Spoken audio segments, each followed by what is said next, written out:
गीता अध्याय 3 कर्म योग। जय श्री कृष्ण दोस्तों, गीता के अध्याय 3 में हम आपका स्वागत करते हैं।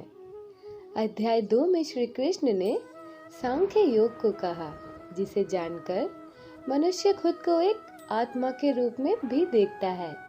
इसके पश्चात भगवान ने स्थिर बुद्धि मनुष्य के लक्षण बताते हुए उसे ब्रह्म प्राप्ति के योग्य बतलाया। इस पर अर्जुन कहते हैं, हे जनार्दन, यदि आपको कर्म की अपेक्षा ज्ञान श्रेष्ठ मान्य है, तो फिर हे केशव, मुझे इस भयंकर कर्म में क्यों लगाते हैं? आप मिले हुए से वचनों से मेरी बुद्धि को मानो मोहित कर रहे हैं। इसलिए उस एक बात को निश्चित करके कहिए जिससे मैं कल्याण को प्राप्त हो जाऊं। श्री भगवान बोले, हे निष्पाप, इस लोक में 2 प्रकार की निष्ठा मेरे द्वारा पहले ही कही गई है। उनमें से सांख्य योगियों की निष्ठा तो ज्ञान से है और योगियों की निष्ठा कर्म योग से होती है। अर्थात सांख्य योगी ज्ञान रूप से इस शरीर को जानकर इनकी भावनाओं में लिप्त नहीं होता और कर्म योगी फल पर अपना अधिकार न जानकर उन कर्मों से नहीं बंधता। अर्जुन, मनुष्य ना तो कर्मों का आरंभ किए बिना निष्कर्मता यानी योग निष्ठा को प्राप्त होता है और ना ही कर्मों के केवल त्याग मात्र से सिद्धि यानी सांख्य निष्ठा को ही प्राप्त होता है। अर्थात कर्म किए बिना कोई भी योग संभव नहीं। और अर्जुन, निसंदेह कोई भी मनुष्य किसी भी काल में क्षण मात्र के लिए भी कर्म किए बिना नहीं रह सकता, क्योंकि ये सारा मनुष्य समुदाय प्रकृति से जनित गुणों द्वारा परवश हुआ कर्म करने के लिए बाध्य है। अर्थात प्रकृति का बना हमारा यह शरीर बिना कर्म के जीवित नहीं रह सकता। सोना, जागना, खाना, पीना या सांस का आना जाना, ये सभी कर्म ही तो है पार्थ। दोस्तों, यहाँ एक शंका होती है कि इंद्रियों की क्रियाओं को हठ से रोककर भी तो मनुष्य कर्मों का त्याग कर सकता है। अतः ऊपर से इंद्रियों की क्रियाओं का त्याग कर देना कर्मों का त्याग नहीं। ये भाव दिखलाने के लिए भगवान आगे कहते हैं, अर्जुन, जो मंद बुद्धि मनुष्य इंद्रियों को हठ पूर्वक केवल ऊपर से रोककर उन इंद्रियों के विषयों का चिंतन करता रहता है, वह मिथ्याचारी अर्थात दंभी कहलाता है। यदि एक दंभी मनुष्य भोजन का त्याग करता है और उसके बाद भी उसकी इंद्रियां भोजन के स्वाद में लगी रहती हैं, इससे उस मनुष्य को दोहरी हानि होती है। पहली, उसकी इंद्रियां भोजन के स्वाद का चिंतन करती रहती हैं और दूसरी, शरीर निर्वाह के लिए उस भोजन से प्राप्त होने वाली शक्ति भी उस दंभी मनुष्य को नहीं मिल पाती। किंतु हे अर्जुन, जो पुरुष मन से इंद्रियों को वश में करके अनासक्त हुआ समस्त इंद्रियों द्वारा कर्म योग का आचरण करता है, वही श्रेष्ठ कहलाता है। दोस्तों, श्री कृष्ण की ये बातें कितनी सरल और उत्तम हैं। अगर हमारी इंद्रियां हमारे कंट्रोल में हो तो हर मुश्किल कार्य संभव हो जाएगा, क्योंकि इसके पश्चात कोई भी वस्तु हमारा फोकस हटा नहीं पाएगी।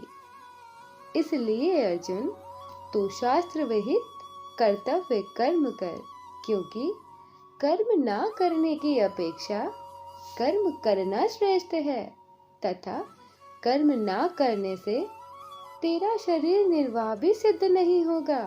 दोस्तों, यहाँ एक जिज्ञासा होती है कि शास्त्र विहित यज्ञ, दान और तप आदि शुभ कर्म भी तो बंधन के हेतु माने गए हैं, फिर कर्म ना करने की अपेक्षा कर्म करना श्रेष्ठ कैसे है?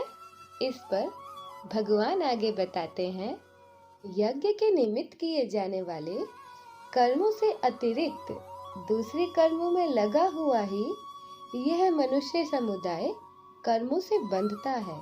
इसलिए हे अर्जुन, तू आसक्ति से रहित होकर उस यज्ञ के निमित्त ही भली भांति कर्म कर्तव्य को कर। यहाँ एक जिज्ञासा होती है कि यज्ञ किसे कहते हैं और उन्हें क्यों करना चाहिए। इसके लिए कर्म करने वाला मनुष्य कैसे नहीं बंधता। अतएव इन बातों को समझाने के लिए भगवान कहते हैं, प्रजापति ब्रह्मा ने इस सृष्टि की शुरुआत में यज्ञ और प्रजा को रचकर उनसे कहा, तुम लोग इस यज्ञ के द्वारा वृद्धि को प्राप्त हो। यह यज्ञ तुम लोगों को इच्छित भोग प्रदान करने वाला होगा। दोस्तों, भगवान यहाँ बताते हैं कि यज्ञ कर्म बंधन से इसलिए नहीं बांधते क्योंकि यज्ञ समाज के कल्याण के लिए है। क्योंकि मनुष्य आपस में एकजुट होकर यज्ञ करते हैं। यज्ञ में सभी मनुष्य हर प्रकार के नियमों और अनुशासन का पालन करते हैं, जिससे उनमें संस्कार उत्पन्न होते हैं और इससे हमारे आसपास का वातावरण शुद्ध होता है। यज्ञ केवल धार्मिक पूजा नहीं, बल्कि दान, तप और सेवा को भी यज्ञ कहा गया है। ब्रह्मा के वचनों को बतलाते हुए भगवान कहते हैं, तुम लोग इस यज्ञ द्वारा देवताओं को उन्नत करो और वे देवता तुम लोगों को उन्नत करेंगे। इस प्रकार निस्वार्थ भाव से एक दूसरे को उन्नत करते हुए तुम लोग कल्याण को प्राप्त हो जाओगे। दोस्तों, भगवान की ये बातें किसी विशेष धर्म से नहीं जुड़ी, बल्कि माँ प्रकृति से जुड़ी हैं। देवता यानी सूर्य, चंद्र, इंद्र, पृथ्वी, जल, वायु और आदि, जो साइंटिफिकली भी मनुष्यों के जीवन का बीज है और हमें हमारे नेचर यानी माँ प्रकृति की निस्वार्थ भाव से सेवा करनी चाहिए, जिससे प्रकृति हमें वर्षा, धूप, जल, अन्न प्रदान करके हमारा कल्याण कर सके। श्री भगवान बोले, यज्ञ के द्वारा बढ़ाए हुए देवता सब लोगों को बिना मांगे इच्छित भोग निश्चित ही देते रहेंगे। इस प्रकार उन देवताओं के द्वारा दिए हुए भोगों को जो पुरुष उनको बिना दिए स्वयं भोगता है, वह तो चोर है। अर्थात ये देवता लोग सृष्टि के आदि काल से मनुष्यों को सुख पहुंचाने के लिए उनकी आवश्यकताओं को पूर्ण करके निमित्त पशु, पक्षी, औषध, वृक्ष, तृण आदि के सहित सबकी पुष्टि कर रहे हैं और अन्न, जल, पुष्प, धातु आदि मनुष्यों को समस्त वस्तुएं प्रदान कर रहे हैं। और जो इन भोगों को बिना किसी धन्यवाद और बिना किसी दान के भोगते हैं, वे चोर कहलाते हैं।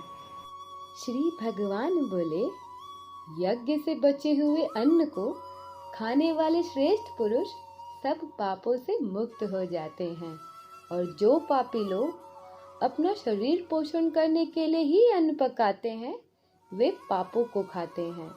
दोस्तों, श्री कृष्ण यहाँ कितनी गहरी बात बता रहे हैं कि प्रकृति से उत्पन्न हुए इस अन्न पर केवल मनुष्य का अधिकार नहीं, बल्कि पशु, पक्षी, कीट, पतंगे इन सब का भी अधिकार है।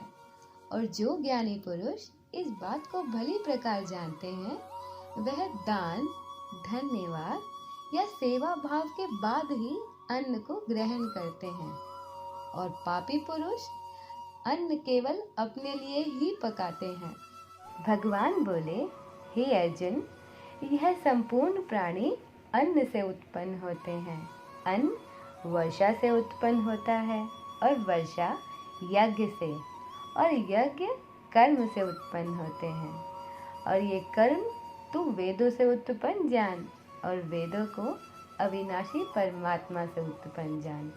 इससे यह सिद्ध होता है कि परमात्मा और यज्ञ का सीधा संबंध है।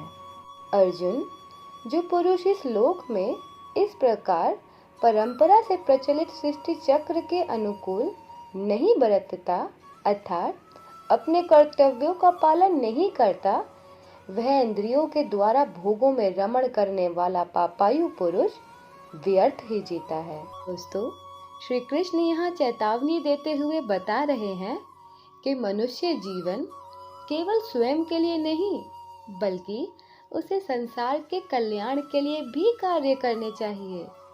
भगवान अर्जुन को कर्म कर्तव्य करने की आज्ञा देते हुए बोले, अर्जुन, इसलिए तो निरंतर आसक्ति से रहित होकर सदा कर्तव्य कर्मों को भली भांति करता रहे, क्योंकि आसक्ति से रहित होकर कर्म करता हुआ मनुष्य परमात्मा को प्राप्त होता है। भगवान बताते हैं कि राजा जनक और बहुत से ज्ञानी जन निष्काम कर्म द्वारा ही परम सिद्धि को प्राप्त हुए हैं। इसलिए लोक संग्रह को देखते हुए भी तू कर्म करने के ही योग्य है, अर्थात कर्म करना ही उचित रहेगा। दोस्तों, भगवान ने अर्जुन को लोक संग्रह की ओर देखते हुए कर्मों को करना उचित बताया। इस पर यह जिज्ञासा होती है कि कर्म करने में किस प्रकार लोक संग्रह होगा। इस पर भगवान बताते हैं, अर्जुन, श्रेष्ठ पुरुष जो आचरण करता है, अन्य पुरुष भी वैसा ही आचरण करते हैं। वह जो कुछ प्रमाण देता है, समस्त मनुष्य समुदाय उसके अनुसार ही बरतने लग जाते हैं। भगवान बोले, हे अर्जुन, मुझे इन तीनों लोकों में ना तो कुछ कर्तव्य है और ना कोई भी प्राप्त करने योग्य अप्राप्त वस्तु, फिर भी मैं कर्म करता हूँ। दोस्तों, ये सच ही तो है। ऐसी कौन सी वस्तु है जो ईश्वर को प्राप्त नहीं, परंतु फिर भी मनुष्य कल्याण के लिए ईश्वर इस सृष्टि को सदा चलायमान रखते हैं। ईश्वर कहते हैं कि वास्तव में सभी संपूर्ण कर्म सब प्रकार से प्रकृति के गुणों द्वारा किए जाते हैं, तो भी जिसका अंतःकरण अहंकार से मोहित हो रहा है, ऐसा ज्ञानी मैं करता हूँ ऐसा मानते हैं।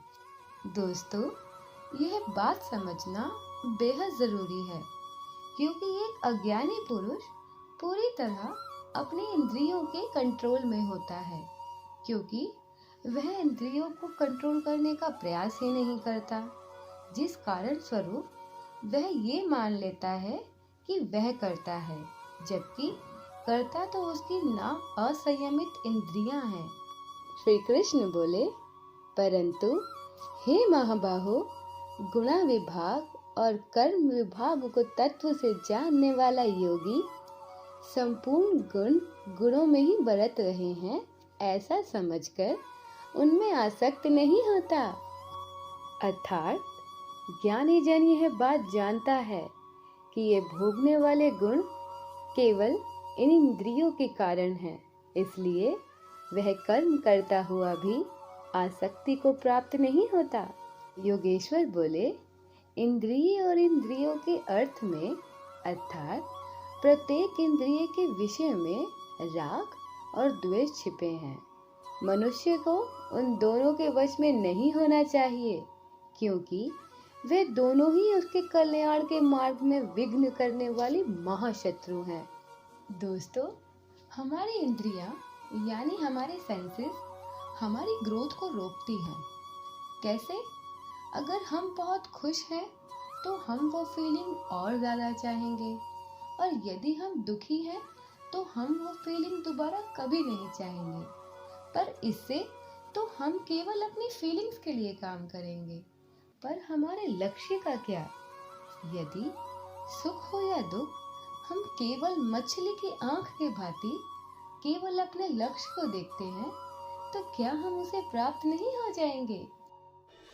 अर्जुन बोले, हे केशव, तो मनुष्य ना चाहता हुआ भी किससे प्रेरित होकर इस पाप का आचरण करता है?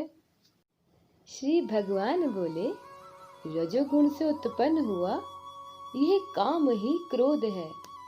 यह बहुत खाने वाला अर्थात भोगों में कभी ना अघाने वाला और बड़ा पापी है। इसको ही तू इस विषय में वैरी जान। दोस्तों, श्री कृष्ण बता रहे हैं कि मनुष्य पाप क्यों करता है। इसका कारण है रजोगुण, यानी फलस्वरूप किए हुए सभी कर्म जो काम, क्रोध, लोभ और मोह को कभी रुकने नहीं देते, और यही हमारे सबसे बड़े शत्रु हैं। श्री कृष्ण बताते हैं, अर्जुन, जिस प्रकार धुएं से अग्नि, मैल से दर्पण ढका होता है, वैसे ही काम के द्वारा ये ज्ञान ढका होता है। और हे अर्जुन, इस अग्नि के समान कभी न पूर्ण होने वाले इस काम रूप द्वारा मनुष्य का ज्ञान ढका होता है। दोस्तों, इसका सीधा अर्थ है कि हमारा काम, क्रोध, लोभ इनके कार्य कभी खत्म नहीं होते। यदि एक पूर्ण हो जाए तो ये तुरंत दूसरा तलाशते हैं, और इस प्रक्रिया में इन्हें ज्ञान जरूरी नहीं लगता, उल्टा ज्ञान इन्हें बोरिंग लगता है। भगवान बोले, इसलिए हे अर्जुन, तो पहले इंद्रियों को वश में करके इस ज्ञान और विज्ञान का नाश करने वाले इस पापी काम को अवश्य ही बलपूर्वक मार डाल। हे अर्जुन, इस काम रूपी विकारों का निवास स्थान है इंद्रिय, मन और बुद्धि। ये विकारों से घिरी मन और बुद्धि ज्ञान को लुप्त कर देती है। इसलिए हे अर्जुन, इन्हें बाहर निकाल फेंक और अपनी इंद्रियों को वश में कर और अपनी बुद्धि का तू सारथी बन। इस पर अर्जुन बोले, हे माधव, यदि इंद्रियों, मन और बुद्धि से ढका ज्ञान ही मनुष्य से पाप करवाता है, तो क्या पापियों के लिए करुणा नहीं होनी चाहिए? इस पर भगवान श्री कृष्ण कहते हैं, अर्जुन, जिस प्रकार अंधेरे कक्ष में बैठे हुए व्यक्ति को सूर्य दर्शन नहीं होते, उसे सूर्य दर्शन के लिए अपने कक्ष से बाहर आना ही होता है, उसी प्रकार कर्म योग या सांख्य योग द्वारा इंद्रियों को नियंत्रित करने का प्रयास अनिवार्य है। और यदि इतने पर भी यह ज्ञानी ना समझे तो दंड ही करुणा है पार्थ। ऐसे अज्ञानी जन ही अपने इस जीवन और इस संसार का पतन करते हैं, और उन्हें मारकर तू संसार और उस पापी पर भी करुणा ही करेगा। अतएव सही और गलत केवल तेरी दृष्टि से नहीं, बल्कि संसार की दृष्टि से भी देख। दोस्तों, यहाँ समाप्त होता है गीता का 3रा अध्याय कर्मयोग, जहाँ हमने सृष्टि के लिए किए जाने वाले कर्मों को बंधन मुक्त जाना और हमारा ज्ञान इंद्रियों से ढका रहता है इसे समझा। अब मिलते हैं 4थे अध्याय ज्ञान कर्म संन्यास योग, जहाँ भगवान अपने अवतरित होने का रहस्य बताएंगे। जब तक आपको और मुझको फल के लिए किए जाने वाले कर्मों से बचना है और निष्काम कर्म को धारण करना है। तब तक के लिए जय श्री कृष्ण दोस्तों।